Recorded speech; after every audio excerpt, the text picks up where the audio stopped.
They sang the songs that, to this day, are still stuck in our heads.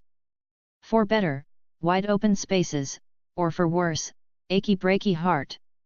In honor of Willie Nelson's 83rd birthday on April 29, 2016.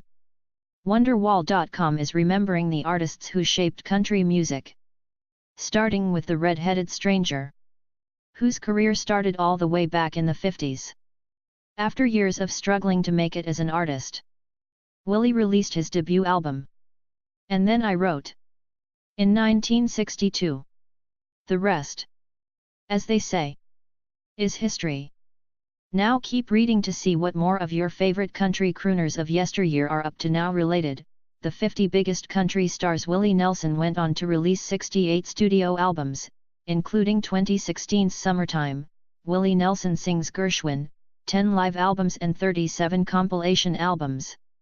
He's also written several books about his life and appeared in countless film roles, occasionally playing versions of himself.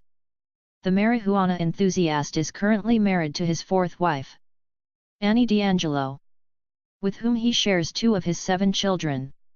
His oldest son, Billy, committed suicide in 1991. Related, Stars Country vs. Pop looks. In 1992, Billy Ray Cyrus exploded onto the country scene with the #1 album Some Gave All, which featured the painfully memorable Achy Breaky Heart. The hit single even spawned its own line dance. Billy Ray went on to release 5 albums in 6 years during the 90s. Though he never recreated the success of his debut album. And with all due respect to his music, we still remember him most for his immaculate mullet. Related, the cutest country couples. He released his 13th studio album, Change My Mind, in October 2012. But these days, Billy Ray Cyrus is more known for being Miley Cyrus' father than for his career as a musician. The singer has also had some luck as a television actor, most notably starring alongside his daughter on Disney's Hannah Montana from 2006 to 2011. He even competed on Dancing with the Stars in 2007.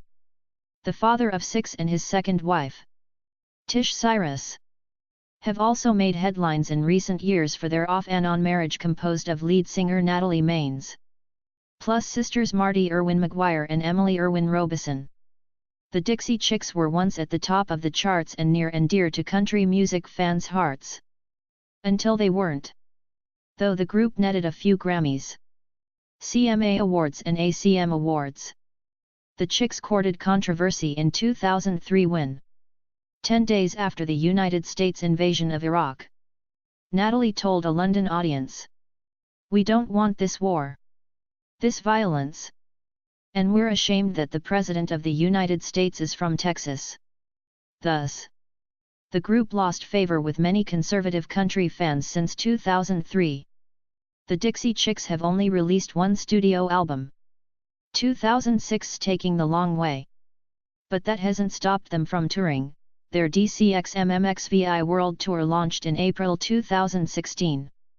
Natalie Maines is currently married to her second husband, actor Adrian Pasdar, with whom she shares 2 sons. She released her debut solo album, Mother, in May 2013. Marty McGuire and Emily Robeson have released 2 studio albums as country folk duo Courtyard Hounds. Emily has 3 children with her first husband, country singer Charlie Robeson, and a daughter with her second husband, Martin Strayer, to whom she's currently married. Marty shares 3 daughters with her second husband, Gareth McGuire, from whom she split in 2013. Randy Travis was rejected by nearly every record label early in his career, but he persevered and finally caught on in the mid-80s. Randy strung together hit after hit and finally became a household name with his timeless love song Forever and Ever, Amen, which is still played today. Time has not been kind to Randy Travis. Sure, he's netted 16 #1 records over the course of his career and could fill a house with all the awards he's won. But in recent years, his music has taken a backseat to the drama in his personal life. In 2010, He parted from wife Elizabeth Hatcher Travis after 19 years of marriage. In February 2012, he was arrested for public intoxication outside a North Texas church. In August 2012, he was charged with public intoxication, DWI and felony retaliation after he crashed his car into a construction zone. Passed out naked, stinking of alcohol, on the side of the road and then threatened police officers. Later that month, he was cited with simple assault for another incident. In 2013, he went to rehab and then survived congestive heart failure and a heart procedure only to suffer a stroke in the hospital and undergo emergency brain surgery. In March 2015, he wed Mary Davis, who helped him on stage as he struggled to speak during a rare public appearance at the 2016 Country Music Hall of Fame inductees announcement. To say that Canadian Shania Twain limped out of the gate early on would be an understatement. It wasn't until her second album that she caught fire. But boy, did she start an inferno. After meeting and marrying rock album producer Mutt Lange in 1993, Shania recorded The Woman in Me, which went 12 times platinum. Her follow-up, Come On Over, became the best-selling album by a female artist ever and is still to this day the sixth best-selling album in the United States. Shania Twain hasn't released a new album since 2002's Up. But that doesn't mean she's completely disappeared. In 2011, she released Today Is Your Day, her first new song in 6 years. She also had a 2-year residency at the Coliseum at Caesars Palace in Las Vegas until late 2014. And then hit the road in 2015 for her Rock This Country tour. During her recording hiatus, Shania split from her first husband, Robert Mutt Lange, after she discovered that he was having an affair with her best friend, Marianne Thieu 00E9 Bod. In a fascinating twist, the singer wed Marianne's ex-husband, Fru 00E9 Do 00E9 Rick Thieu 00E9 Bod. On January 1, 2011, Kenny Rogers has been at the forefront of the country music world since he released his hit single Lucille in 1977. In 2013, Kenny Rogers released his 27th studio album, You Can't Make Old Friends. He's also an award-winning photographer and an entrepreneur. His Kenny Rogers Roasters restaurants had a good run in the United States and were the basis of a hilarious Seinfeld episode. Though they eventually fizzled stateside, they're still successful overseas. In 1997, Kenny married his fifth wife, Wanda Miller, with whom he shares twin sons. The country crooner has 3 more kids from previous relationships. Jo Dee Messina burst onto the country music scene with her catchy debut single Heads Carolina Tales California. Jo Dee Messina has since released 5 studio albums, including 2014's Me. But it hasn't been all good for the singer, who checked into rehab in 2004 after she broke off her engagement to her boyfriend of 6 years, road manager Don Musquiz. But things turned around, and in 2007, Jo Dee wed Chris Deffenbaugh, with whom she now shares sons Noah and Jonah. Travis Tritt was one of a handful of country artists who owned the 90s, thanks in part to his hit Here's a Quarter, Call Someone Who Cares. He brought a new wrinkle to the country airwaves with his rock and roll sound, as well as his rock and roll looks. He opted for leather jackets over cowboy hats and boots. Sadly, Travis Tritt never recreated his early success, though he's released 10 studio albums over the years.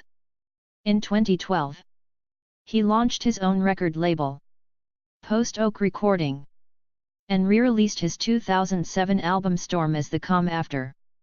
In 1997, he married his third wife, Teresa Nelson, with whom he shares 3 children. Deana Carter shot into the spotlight in 1996 when she innocently asked, "Did I shave my legs for this?" On her debut album, she scored a major hit with her breakthrough single Strawberry Wine. Sadly, Deana Carter has yet to recreate her Strawberry Wine success, though she's released 7 studio albums over the years. including 2013's Southern Way of Life. She did, however, have a hand in Kenny Chesney's Grammy-nominated 2011 hit You and Tequila, which she co-wrote. In late 2012, the beautiful blonde filed to divorce her husband, Brandon Malone, after less than 3 years of marriage. She also has a son, Gray.